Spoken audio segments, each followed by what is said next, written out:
श्री माणिक जय माणिक। यह है लाड़वंती। सकलमत संप्रदाय के अनुयायियों के लिए यह स्थान मथुरा और अयोध्या से बढ़कर है। इसी स्थान पर आज से 200 वर्ष पूर्व श्री रामनवमी के पावन पर्व पर श्री मनोहर नाइक और उनकी पत्नी बया देवी को भगवान दत्तात्रेय ने आश्वासन दिया था कि मैं तुम्हारे गर्भ से जन्म लेने वाला हूं। भगवान की इस उक्ति के अनुरूप सन 1817 की दत्त जयंती के दिन इसी लाड़वंती ग्राम में एक बालक का जन्म हुआ और यह धरा प्रफुल्लित हो गई। सारा जगत उस बालक को आज सकलमताचार्य सद्गुरु माणिक प्रभु महाराज के रूप में जानता है। प्रभु महाराज ने सन 1845 में गुरु गंगा विरजा के तट पर भगवान श्री दत्तात्रेय की गादी प्रस्थापित की और उसी स्थान पर सदा के लिए विराजित हो गए। इस भूमि पर कैलाश का प्रतिरूप कोई है अगर, सर्वत्र माणिक है भरा, वह धाम है माणिक नगर।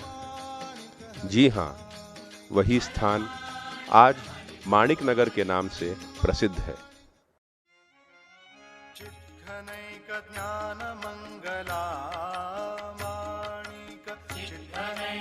माणिक नगर इस वर्ष एक अद्भुत महामहोत्सव का साक्षी बनने वाला है।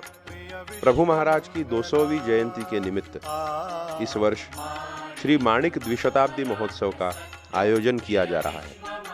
इस महामहोत्सव के उद्घाटन समारंभ के लिए योग्य समय और योग्य स्थान की जब बात चली, तब श्री जी ने कहा कि इस महामहोत्सव के उद्घाटन समारंभ के लिए लाड़वंती से योग्य अन्य कोई स्थान नहीं हो सकता, क्योंकि जननी जन्मभूमिश्च स्वर्गादपि गरीयसी, अर्थात जननी और जन्मभूमि की तुलना में स्वर्ग भी तुच्छ है।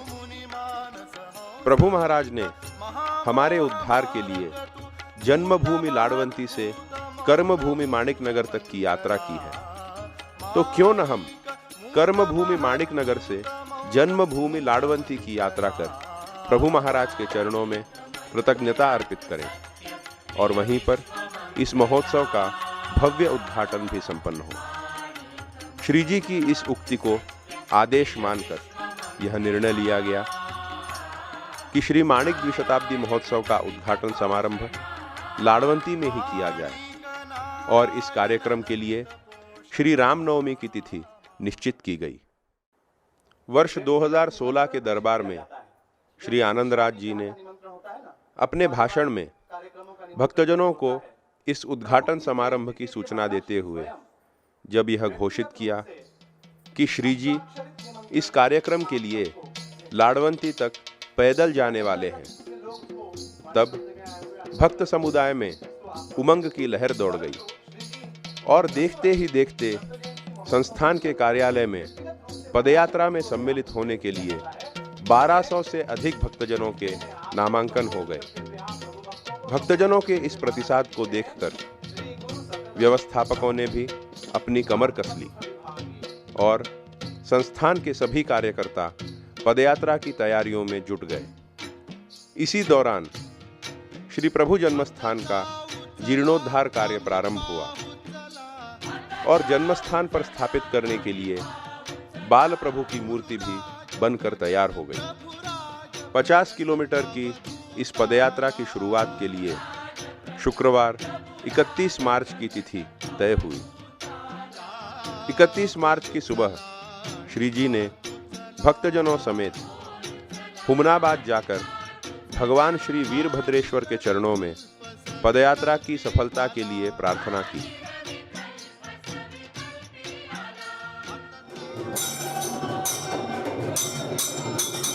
शाम के 4 बजे श्री जी प्रभु मंदिर में पधारे और श्री प्रभु की आरती से पदयात्रा का श्री गणेश हुआ।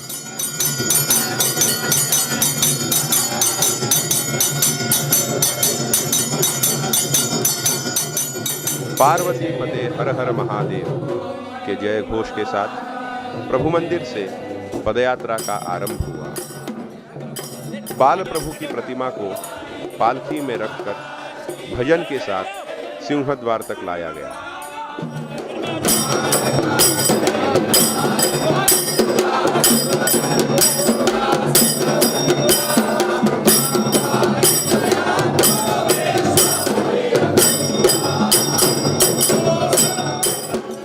इस प्रतिमा को लाड़वंती तक ले जाने के लिए एक सुसज्जित बैलगाड़ी की व्यवस्था की गई थी।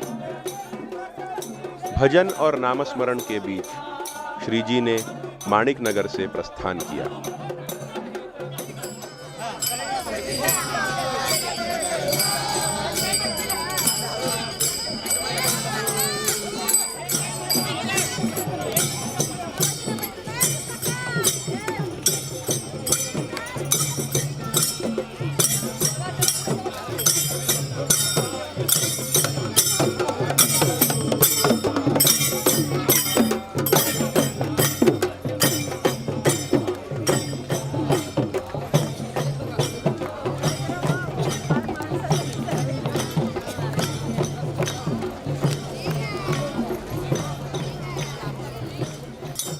सकल वैभव से सुसज्जित यह यात्रा जब निकली तो उस विशाल जनसमूह को देखकर देखने वालों के मुंह खुले के खुले रह गए। वह दृश्य सम्राटों को भी लज्जित कर देने वाला था।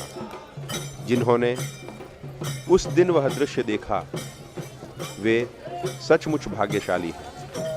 जय गुरु मानिक मानिक मानिक। इस यात्रा के अग्रभाग में हाथों में तोरण और ध्वज लिए लाड़वंती के सद्भक्त थे। भिन्न भिन्न प्रांतों से पधारे विभिन्न जाति के लगभग 1500 यात्री एक लक्ष्य से एक ही दिशा में एक ही नाम जपते हुए एकजुट होकर एक ही मार्ग पर चल रहे थे। हजारों कदम प्रभु कृपा संपादित करने की कामना से लाड़वंती की दिशा में बढ़ने लगे।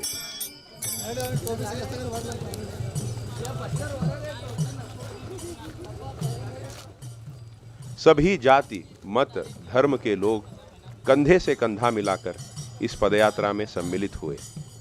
इस यात्रा में 80 वर्ष के वृद्ध भी थे और 3-4 वर्ष के शिशु भी। जो अत्यंत वृद्ध थे वे लाठी का सहारा लिए चल रहे थे। बूढ़ी माएं अपने जवान बच्चों की बाहों का सहारा लिए चल रही थीं, तो छोटे दुधमुहे बच्चे अपने बाप के कंधों पर सवार होकर इस पदयात्रा में शरीक हुए।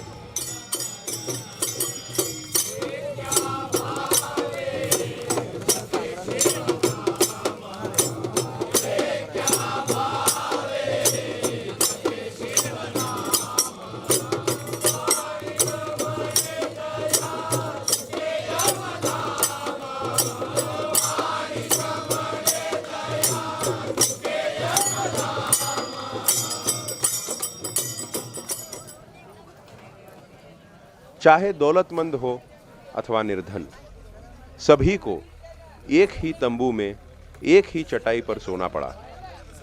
आधुनिक सुख सुविधाओं से युक्त ऊंची आलीशान इमारतों में रहने वालों को खुले गगन के नीचे रहना पड़ा।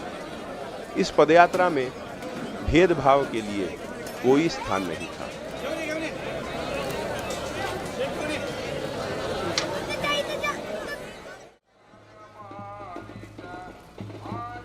यह पदयात्रा जहां जहां से गुजरी वहां वहां यात्रियों का भव्य स्वागत हुआ। जिस गांव में यात्रियों का आगमन होता वहां उत्सव का वातावरण बन जाता।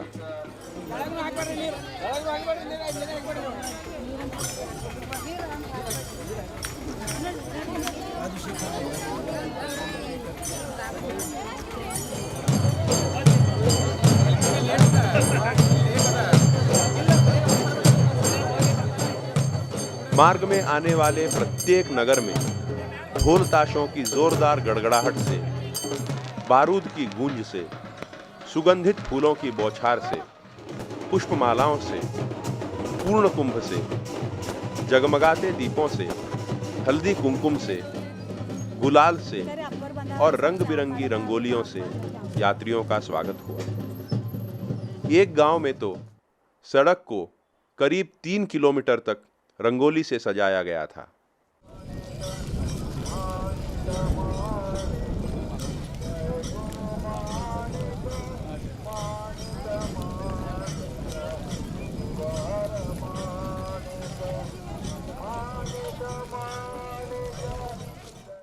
कभी किसी यात्री को पानी पूछने की नौबत नहीं आई। प्यास लगने से पहले ही ठंडे पानी की गाड़ियां यात्रियों तक पहुंच जाती थी। जगह जगह पर सेवाभावी नागरिकों ने यात्रियों के लिए छाछ, शरबत आदि ठंडे पेय पदार्थों की उत्तम व्यवस्था की थी। इतना ही नहीं, कुछ उदार सज्जनों ने तो क्विंटलों में विविध प्रकार के फल यात्रियों में बांट दिए। किसी भी चीज की जरूरत पड़ने से पहले ही प्रभु किसी न किसी रूप में आकर उस वस्तु को यात्रियों तक पहुंचा देते। कहाँ से आए आप? यही गांव के? यही गाँव के। अच्छा, सबको आपके फ्री बांट रहे हैं पानी? हाँ, पानी तो फ्री है, आगे दे रहे हैं, देने वाले दे रहे हैं। आप कितने लोग हैं? हम भाई लोग, हम 10-20 भाई लोग हैं, हम एक ही खानदान के। अच्छा, आपको किसने बताया ये सब? प्रभु की खिदमत में करने के लिए हम सब लोग हाजिर हैं, आ रहे हैं, जा रहे हैं। हम सबको खिदमत करना और क्या है, सबकी सेवा करना। हमारे पास कुछ उर्स होता है, अच्छा सब लोग हमारे पास आते हैं, हमारे को कोई सहायता करते हैं, हम भी इनके लिए कुछ करना होता है। जो है सेवा करने के लिए हम सब लोग आते हैं। इस पूरी यात्रा के दौरान यात्रियों ने जिस अनुशासन एवं समयबद्धता का प्रदर्शन किया वह प्रशंसनीय है।